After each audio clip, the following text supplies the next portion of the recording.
Sir हमारे बेटे jail जाइए, हमारी इज्जत, हमारे बेटे के झोटा उखाड़ उखाड़ उनका सास पोती मार डाले बा, लड़का उठा के ले चल गए सर जी। हम अब गरीब महिला कहाँ जाए, बेटा काम लायक नहीं बा, पति नहीं काम लायक है। बीते कुछ महीनों से गोरखपुर में फर्जीवाड़े के मामले काफ़ी सामने आ रहे हैं। एक महिला जो एक प्राइवेट नर्सिंग होम में दाई का काम करती हैं, उनके साथ 32,71,450 रुपये की ठगी हो गई। दरअसल उनके बगल के रहने वाले ही उनके एक पड़ोसी ने उनके नाम से अलग अलग बैंकों में 32,71,450 रुपये निकाल लिए और इनको उस बात का अंदेशा भी नहीं था। जब बैंक वालों ने इनके ऊपर प्रेशर करना शुरू कर दिया, इनके घर पे पहुंचना शुरू कर दिया कि आप किस्त समय से नहीं जमा कर रहे हैं, तब इनको पता चला कि इनके ऊपर तो 32,71,450 रुपये के लोन है। हम इस वक्त बांसगांव थाना क्षेत्र के धर्मपुरा गांव में मौजूद हैं। हमारे पीछे ये मकान आप देख सकते हैं, ये उस महिला का मकान है जो दाई का काम करती हैं एक अस्पताल में, जिन्हें अब काम से भी निकाल दिया गया है। इस मामले को देखते हुए हॉस्पिटल प्रशासन ने इनको काम से निकाल दिया। आप सोचिए, एक दाई जो एक अस्पताल में किसी तरह से काम करके अपने परिवार का भरण पोषण कर रही थी, किसी के द्वारा किए गए अपराध का शिकार हो गई, नौकरी से भी हाथ धो बैठी और बैंक से 32 लाख रुपए का कर्ज भी चढ़ गया। आइए इनसे बात करते हैं। हमारे साथ मौजूद हैं। क्या नाम पड़ेगा आपका? आरती। घर आपका यही है? इसी घर हमारे यही है सर जी। आपके ऊपर 32 लाख रुपए का कर्ज है, लगभग 33 लाख रुपए का कर्ज है। कब आपको पता चला? सर हमके 4-5 महीना बाद पता चलल है जी। हम नहीं जानते रहनी कि हमारे ऊपर इतना कर्ज बा। हम जानी कि हम निर्दोष बानी, हमके कर्ज नहीं मिलल। जब बैंक बड़ौदा वाला आई ना यहाँ जांची करे तो सर पूछे लगना, तो हम बता दिए नहीं, कहना चलो हम करे दुकानी पर गए नहीं तो वो एक किस्त जमा कैल। वो करे बाद सर हम 3 दिन गोरखपुर में रो रो करके खोजनी, केनरा बैंक गए नहीं, केनरा बैंक वाले कहना हाँ भैल कहनी सरकार हमें बताओनी है, कहो तो अशोक जानेगा तुम से बताया है, कहनी हम नहीं जानते सर, कहना ना है। हम वहाँ से सर उठनी रोता, हम चलिए नहीं इंडियन बैंक में सर, वो कहना गाड़ी दिखा के लोन तैयार हो गया, कहानी सर वो बोला नहीं हुआ है। हम वहाँ से रोता रोता तारामंडल गए नहीं, तारामंडल वाले कहना कि अंशिका के नाम से लोन होगा हमारे लड़के के। 2 घंटे के में गारंटर के बहाना हमारे लड़की से 15 लाख रुपया निकलवा लिए ना। वहाँ पर मैनेजर मुँह नहीं बतौले बाड़ा। जब हमके जानकारी भैल हम दौड़े तो बोला था मैनेजर तुम लोग क्यों हल्ला कर रही है। वो भर रहा उसके दुकान पर, उसकी बीवी आई और उनकर माँ उनकर पति से बात लगल हो के कहा तू हमार बात सुनो, तू हमार बात सुनो। हम कहनी का सुनी, तू हमारे संगे मूड़ी काट लेला, हमार तू मूड़ी काट लेला नहीं बोल, तू हम अपने घरे चल जाते, तू काहे हमारे संगे तर कैला। कहता हम भरत नहीं सर, एको किस्त नहीं भरना, हमारे पर बहुत दबाव आ गई। अभी तक एक भी किस्त जमा नहीं की और आपसे कहना हम किस्त भर रहे हैं? हाँ सर, किस्त जमा नहीं कैल सर। बैंक वाले आपके ऊपर प्रेशर कर रहे हैं? प्रेशर कर कहता तुम्हार बेटी जेल जाइए, तारामंडल से फोन आई लला सर हमार बेटी जेल जाइए, हमारी इज्जत, हमारे बेटी के झोटा उखाड़ उखाड़ उनका सास पोती मार डाले बा, लड़का उठा के ले चल गए सर जी। हम अब गरीब महिला कहाँ जाए, बेटा काम लायक नहीं बा, पति नहीं काम लायक है, पीता खाता है सर, हमारे 6 2 बच्चे बड़े, हम कैसे का करें सर। हमें तो ना अपराधी हो गए बाड़ी, कर्ज वाले हमारे घरे आके हमके उल्टा शब्द बोला था। हमारा कर्ज वैसे कैसे बा सर, हमके 1 पैसा नहीं दिए बाटे। तो कैसे आप उनके चंगुल में फंस गई, कैसे वो बैंक पे जाती होंगी? सर उसका माई आई लाली ने कहली हमारे बेटा के छोड़ा दो, हमके पता नहीं रस कौन मनाई होता ना, हमके जानकारी हम कहनी का हो कहली अरे तुअर कुछ नहीं, खाली गारंटर पर हम गारंटर गोरखपुर में जाके लोग जैसे जैसे लोग कहल हम वैसे कह दिए नहीं सर।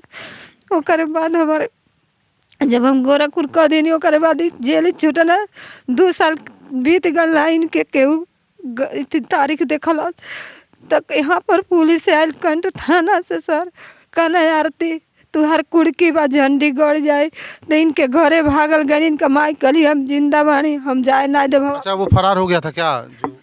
वो कहली कहीं रहे, हम बाड़ी देखत नानी ने, अब मौके पर जब पुलिस जात कैली हम जानत नहीं बाड़ी। आपके घर का कुर्की भी हो चुका है। हमारे घर का कुड़की लिखाइल बा सर हर कागज में खेतौनी में। अब मैं ज़रा आपको ये मामला समझा दूं। दरअसल हुआ क्या, जो व्यक्ति हैं, जो आरोपी हैं, इन्हीं के गांव के रहने वाले हैं। किसी मामले में वो जेल में बंद थे, तो उनकी माताजी इनके पास आई और कहीं कि आप गवाही दे दीजिए तो मेरा लड़का छूट जाएगा।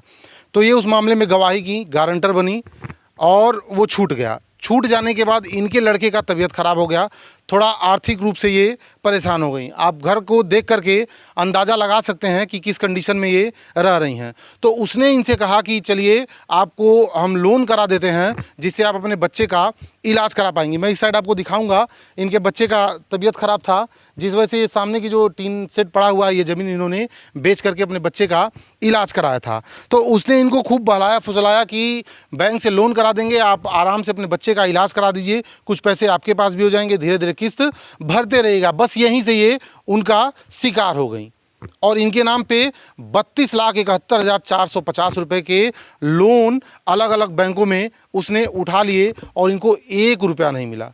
जब बैंक वाले लगातार इनके घर पे दबिश देने लगे, तब इनको पता चला कि इनके नाम से तो इतना लोन हो गया है। विडम्बना देखिए, इससे भी बड़ी दुख की बात यह है कि इनकी लड़की, जिसकी शादी हो चुकी है, एक बच्चा भी है, उसके नाम से भी उसने 15 लाख रुपए का लोन ले लिया, ये कह करके कि आप अपनी माँ के लिए गारंटर बन जाइए, बिना गारंटर बने आपकी माँ को लोन नहीं मिलेगा। और गारंटर बना करके उस लड़की के नाम से भी उसने 15 लाख रुपए निकलवा लिए। जब ये बात उस लड़की के ससुराल वालों को पता चला है तो सोचिए उस लड़की के ऊपर क्या बीत रही होगी। लड़की को भला बुरा बोले, लड़की को मायके छोड़ गए, एक बच्चा उनके पास था, घर वाले बच्चे को भी उठा ले गए। अब सोचिए, आप अंदाज़ा नहीं लगा सकते इस परिवार के ऊपर क्या बीत रहा है। 33 लाख रुपए का लोन जो ये जीवन में किसी भी स्थिति में नहीं भर सकती हैं। वो स्थिति उनकी नहीं है। हॉस्पिटल में एक छोटी सी दाई का काम कर रही थी, मामूली दाई थी, 2,000, 4,000, 5,000, 10,000 पाती होंगी, जिससे अपने परिवार का भरण पोषण कर रही थी। अब इतना बड़ा दुखों का पहाड़ इनके ऊपर टूट चुका है, जिससे उबर पाना अब थोड़ा सा नामुमकिन लग रहा है। तो उनका क्या नाम है जो इन्होंने फर्जीवाड़ा किया है? अशोक पासवान रहमा, चमार लिखन अशोक पासवान। अच्छा। उनका बीबी है चमाइल लिखे ली ममता पासवान, पासवान लिखते हैं। पासवान लिखे ली सर। अच्छा। वो कहली कि हमारे डीएम या अधिकारी सब हमारे सामने रहे ना, हमके केहू से डर ही ना है। उनका पता नहीं कहली धमकी देती आ जाइबू तो तू के हम बाल के बोरा में कस के हम जेल आपको हमके हमारे लड़की के कहली आ जाइए, झोटा घींच घींच के मार। दुस्साहस देखिए, 33 लाख रुपए का लोन इनके नाम से निकलवा करके ऐश किया जा रहा है और इन्हीं को धमकाया जा रहा है कि बोरी में बाल करके फेंक देंगे, लड़की को मार के। हाँ, हमारे नाम से गाड़ी ले लिए ले बाटा, कहा गाड़ी हमारी है और जहाँ कागज निकलता था। गाड़ी भी आपके नाम से निकाली? 4 पहिया सर, ओकर कान का नाम बा वही कागदा में सर। अच्छा, आपके नाम से गाड़ी भी निकलवा लिए, गाड़ी लेके वो चल रहा है? चलो तो हम जो अपने जोर जबरदस्ती गाड़ी ले आना नहीं, वो गाड़ी हमारे माथे पे कट्टा लगा के गाड़ी घींच के गई ना। अच्छा, कहला कि तू हमारे कुछ कह नहीं पाई। 4 पहिया गाड़ी भी आपके नाम से? 4 पहिया बा वही नाम का सर देखा। तो वो हम देख लेंगे, वो हम देख लेंगे। तो उसके नाम से तो गाड़ी के लिए भी आपको एक एप्लीकेशन देना चाहिए। गाड़ी का एप्लीकेशन लिखाइल बा थाना में, बाजगा था खोराबार थाना पे भी आप परसों गई थी, वहाँ भी एक एप्लीकेशन दी है। वहाँ से क्या आश्वासन मिला है? वहाँ से सर बोला ना किसी के एक पैसा मत देना, तुम्हार कार होता तो हमके डांगी पर लोग भेजना, तो हम पुलिस से डेरा चौकी पर तो हम डेरा सर हमके मारने की धमकी देता था। कहना जाइए तुमको कुछ होगा तो हम हैं। तो हम चौकी पर सब सर गए नहीं, काल हम आई नहीं भाग के 7 बजे बज गए हमके आवत सर जी। क्या कहा जाए, 33 लाख रुपया एक आम आदमी के लिए बहुत बड़ी रकम होती है, वो भी एक महिला के लिए जो एक दाई का काम करती हैं। आज जो दुखों का पहाड़ इनके ऊपर टूट पड़ा है, उससे उबर पाना आसान नहीं है। वीडियो को अधिक से अधिक शेयर करिए ताकि इनके साथ न्याय हो सके और इनको न्याय मिले। इनके साथ साथ उसने इनकी लड़की को भी उसमें लपेट दिया। बताइए, तो 2 परिवार वो बर्बाद कर दिया। लड़की भी इनकी इस मामले की चपेट में आ गई, ससुराल से भी वो हाथ धो बैठी है। जाहिर सी बात है, किसी के घर की बहू बेटी जब पता चलेगा कि वो फर्जी तरीके से लोन ली है, 15 लाख रुपए का लोन ली है, अब उनको भरना पड़ेगा, तो थोड़ा सा गुस्सा किसी को भी आ जाएगा। गुस्सा आ जाना स्वाभाविक है। ऐसे ऐसे लोग पड़े हुए हैं जो अपने थोड़े से सुख के लिए, थोड़े से आनंद के लिए किसी को दुखों की खाई में झोंक देने से पीछे नहीं हटते हैं। इसलिए इस वीडियो को अधिक से अधिक जितना हो सके शेयर करिए ताकि आपके साथ न्याय हो सके। और ऐसी और भी खबरें देखने के लिए देखते रहिए न्यूज़ ऑन द वे।